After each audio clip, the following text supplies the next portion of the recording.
Hello dear student, welcome back to my channel Poonam Aswal classes. तो आज हम क्लास 11th के चैप्टर रंगा मैरिज के क्वेश्चन आंसर करेंगे।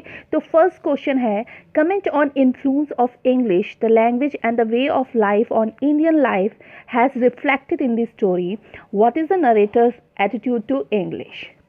इंग्लिश के प्रभाव पर आपको टिप्पणी करनी है, यानी कमेंट करना है उस भाषा के बारे में, उसके जीवन के बारे में, तौर तरीकों के बारे में, किसमें, जो कि इंडियन लाइफ में है, और जो स्टोरी में बताया गया है और नरेटर का जो एटीट्यूड है किसके प्रति, इंग्लिश के प्रति, उसके बारे में हमें आंसर बताना है। तो आंसर है, the influence of English language has been reflected with some reference in the story.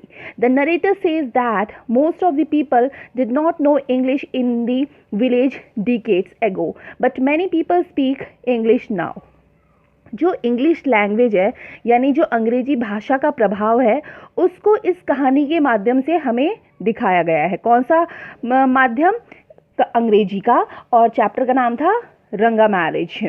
तो नरेटर बोलते हैं कि कई दशकों पहले, यानी डिकेड मतलब कई दशकों पहले, जो गांव में कोई भी इंग्लिश को, यानी इंग्लिश भाषा को, अंग्रेजी भाषा को नहीं जानता था, बट अब उस गांव में जो लोग हैं आपको इंग्लिश में बात करते हुए मिल जाएंगे। कौन बोलता है? नरेटर बोलता है, those days people did not speak in English. Now some of them brought in English words while talking in Kannada. The narrator regards is disgraceful and disgusting. तो उस समय लोग इंग्लिश में नहीं बोलते थे, बट आज जो इंग्लिश वर्ड है वो कन्नड़ लैंग्वेज में भी यूज़ होता है। मतलब जैसे कि अगर हम हिंदी बोल रहे हैं और हिंदी भाषा बोलते बोलते हम अगर इंग्लिश वर्ड का भी यूज़ कर रहे हैं, तो वैसे ही अब लोग क्या करते हैं, इंग्लिश वर्ड भी यूज़ करते हैं जब अगर वो कन्नड़ भी बोल रहे होते हैं। बट नरेटर किसी भाषा पर किसी दूसरी भाषा का प्रयोग होते हुए उसको बुरा मानते हैं, डिसग्रेसफुल मानते हैं, डिसगस्टिंग मानते हैं। कौन? नरेटर की। अगर हम एक लैंग्वेज में बात कर रहे हैं तो हमें उसी लैंग्वेज में बात करनी है, हमें दूसरी लैंग्वेज के मतलब लैंग्वेज का कोई वर्ड नहीं बोलना है। अब आगे, the narrator gave the example of the village women.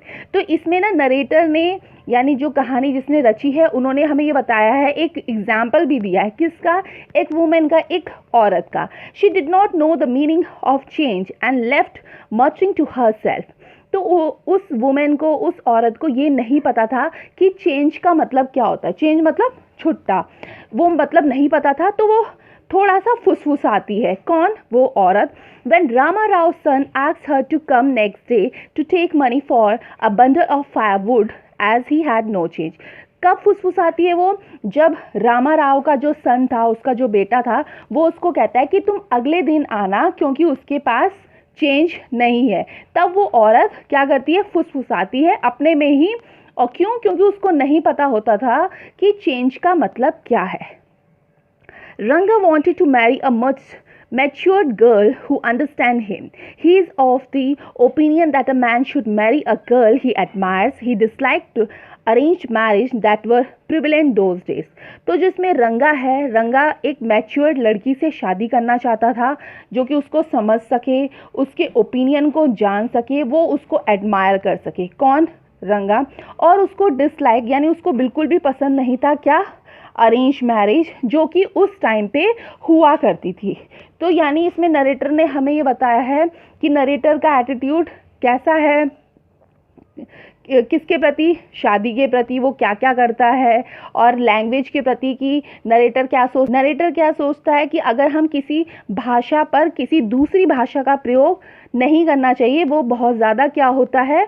बुरा होता है। नाउ सेकंड क्वेश्चन क्या है? सेकंड क्वेश्चन है, astrologer perception are based more on hearsay and conjecture then what they learn from the study of stars. Comment with reference to the story. हमें comment करना है, टिप्पणी देनी है। जो एस्ट्रोलॉजर की जो समझ होती है, जो वो अनुमान लगाते हैं, जो कि वो अक्सर जो सुनी सुनाई बातें होती हैं वो उसको कह देते हैं, बजाय कि वो क्या देखे? स्टार्स को देखे। स्टार मतलब ग्रह नक्षत्र के आधार पर बात कहें। पर इस पर आप क्या कमेंट करेंगे? इस स्टोरी में भी यही बताया गया है। मतलब क्वेश्चन का मतलब ये है कि जो एस्ट्रोलॉजर होते हैं, जो ज्योतिषी होते हैं, वो सुनी सुनाई बातें या जो परिस्थिति होती है उस परिस्थिति के अनुसार हमें बता देते हैं कि आपके साथ ये होने वाला है या ये होने वाला है। मगर एस्ट्रोलॉजर को क्या करना चाहिए, स्टार्स यानी ग्रह नक्षत्र को देख के हमें बताना चाहिए कि क्या होगा। तो उस पर हमें क्या करना है, कमेंट करना है, जो कि इस स्टोरी में भी है यानी इस चैप्टर में भी है। तो आंसर है the narrator described how he tutored their Shastri. तो नरेटर बताता है कि किस प्रकार नरेटर ने शास्त्री को सिखाया। The astrologer all that he wanted him to say, जो कि एस्ट्रोलॉजर को किसने सिखाया, नरेटर ने सिखाया। The narrator persuaded the astrologer to manipulate the facts to influence Ranga to marry a young girl. Shastri took out 2 sheets of paper, some cowries and book of palmyra leaves in the form of his paraphernalia. And he revealed that Ranga has some girl on his mind and her name is related to ocean. All this made Ranga believe in the power of astrology. यानी narrator ये बताता है कि किस प्रकार narrator ने शास्त्री को क्या करा, सिखाया कि हमें किसी बात को किस प्रकार कहना चाहिए। जो कि एक ज्योतिषी है जो उसे कहना चाहते हैं। नरेटर ये मान रहे हैं कि एस्ट्रोलॉजर को वो तथ्यों को तोड़ मोड़ वो रंगा को मना कर सके। क्या मतलब, नरेटर ये बोल रहा था कि वो एस्ट्रोलॉजर को ऐसे करे कि कोई भी ऐसे तथ्य बनाए, किसी भी चीज़ को तोड़ मोड़ के ऐसा बता दे कि जो रंगा है उसको मना सके कि वो एक यंग गर्ल से शादी कर ले। मगर शास्त्री ने क्या किया, शास्त्री ने 2 पेज निकाले, कुछ काउरीज निकाली, एक पालम लीव्स की बुक निकाली। नरेटर ने ये सिखा दिया कि रंगा के दिमाग में कोई लड़की है। यानी मतलब ज्योतिषी ने 2 पेजेस निकाल दिए, कुछ काउरीज निकाल दी, पालम की लीव्स निकाल दी और ये समझा दिया कि अरे जो ये रंगा है इसके दिमाग में कोई लड़की है और उस लड़की का नाम किससे होगा, सागर से मिलता जुलता होगा। जब ये सारी बातें एस्ट्रोलॉजर की सुनी तब इन सारी बातों से रंगा के दिमाग में भी ज्योतिष ने कहा था यानी एस्ट्रोलॉजर ने जो कहा था उसने वो बिलीव कर लिया।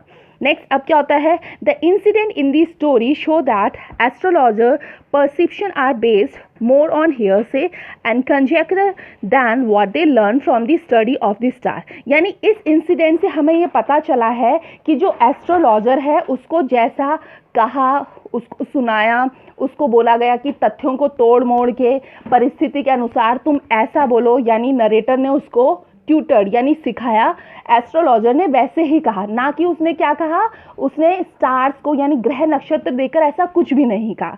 तो ये था इस क्वेश्चन का आंसर। अब नाउ है क्वेश्चन नंबर 3। क्वेश्चन 3 है, Indian society has moved a long way from the way the marriage is arrange in the story discuss. Indian society काफ़ी आगे बढ़ चुकी है और जैसा कि इस स्टोरी में अरेंज मैरिज के बारे में बताया गया है वो हमें डिस्कस करना है। तो आंसर है Indian society has moved a long way from the way the marriage is arrange in the story. जो हमारी जो इंडियन सोसाइटी है, हिंदुस्तान की जो सोसाइटी है, अब वो बहुत काफ़ी आगे पहुंच चुकी है। किसके प्रति, शादी के प्रति। डिकेड्स एगो marriage were arrange by parents, grand parents and relative. दशकों पहले क्या होता था कि जो शादी होती थी वो तो या तो वो पेरेंट्स करवाते थे या ग्रैंड पेरेंट्स कराते थे या रिश्तेदार कराते थे। In this type of marriage consent of a boy and girl was not considered important. मतलब ऐसी शादी में ये नहीं पूछा जाता था ना लड़के को ना लड़की को, वो जो कि बहुत इंपॉर्टेंट है कि उनको वो शादी करनी है या नहीं। Child marriage, dowry system were prevalent in the society. उस टाइम बच्चों का विवाह यानी चाइल्ड मैरिज होती थी, दहेज प्रथा थी, किस डिकेड यानी दशकों पहले इस सोसाइटी में। Arrange marriage are usually based on astrologer perception. और जो अरेंज मैरिज थी वो किस पे बेस्ड थी, क्या बोलते हैं, एस्ट्रोलॉजर के यानी ज्योतिषी के परसेप्शन पर बेस्ड थी। बट अब क्या हुआ, now time has change, child marriage, dowry system and other such conservative practices are now illegal. मगर अब जो चाइल्ड मैरिज है यानी बच्चों की जो शादी हो जाती है और जो दहेज प्रथा है अब उसको इलीगल माना जाता है. Boys and girls are free to choose their right life partner. अब जो लड़का है या लड़की है उनको अपना लाइफ पार्टनर ढूंढने का पूरा अधिकार है, यानी वो अब पहले की तरह नहीं है. तो ये है इंडियन सोसाइटी जो अब काफ़ी आगे बढ़ चुकी है. Now question number 4 is what kind of a person do you think narrator is. Narrator किस प्रकार का व्यक्ति है हमें ये बताना है. Answer is Shyama a person who is too attach to his soil and his village is the narrator of Ranga marriage. According to the story, he is very simple and kind-hearted person. He seemed to have a lot of admiration for his village and knows the smallest tit and bit about his place. तो जो इस chapter में रंगा marriage में जो narrator है, narrator का नाम हमें बीच में भी बताया गया था चैप्टर में और वो था श्यामा. तो श्यामा एक ऐसा पर्सन था जो अपने गांव में सब कुछ जानता था और अपने गांव की मिट्टी से बहुत ज़्यादा अटैच था. कौन? श्यामा यानी narrator. According to the story यानी इस स्टोरी के अकॉर्डिंग जो नरेटर था वो बहुत ही साधारण सा था और बहुत दयालु था. उसका दिल बहुत अच्छा था और वो अपनी क्या बोलते हैं विलेज की हमेशा प्रशंसा ही करता था और अपने गांव के बारे में छोटी से छोटी चीज़ें भी उसको पता थी. किसको? श्यामा को यानी नरेटर को. The narrator seems to have a clever perception and is a good जज ऑफ पीपल. जो नरेटर था वो बहुत ही ज्ञानी था और लोगों को वो जल्दी पहचान भी लेता था. कौन? नरेटर. ही रियलाइज दैट रंगा is a good groom for Ratna. उसने ये रियलाइज़ कर लिया था कि जो रंगा है वो अच्छा दूल्हा साबित होगा. किसके लिए? रत्ना के लिए. ही then waste no time and does everything for their marriage to be solemnized. यानी उसने टाइम वेस्ट नहीं किया, उसको पता था कि ये शादी होना ज़रूरी है. He efforts culminate in a happy ending for which he earns a lot of respect. जब उस लास्ट में जो शादी हो गई उसमें उसने मतलब एक हैप्पी एंडिंग हुई तो उसको बहुत ज़्यादा रिस्पेक्ट मिली. और वो कैसे पता चलता है? This is a evident when Ratna and Ranga named their son after him. तो किस इंसिडेंट से पता चलता है कि उसको बहुत ज़्यादा रिस्पेक्ट मिली? किसको? नरेटर को. जब रत्ना और रंगा ने दोनों ने अपने बेटे का नाम क्या रखा था? श्यामा रखा था. तो ये थे क्वेश्चन आंसर चैप्टर रंगा मैरिज के और आई होप आपको ये क्वेश्चन आंसर समझ आए हों और अगर समझ आए हों तो प्लीज़ इसको लाइक करना, शेयर करना एंड सब्सक्राइब करना चैनल.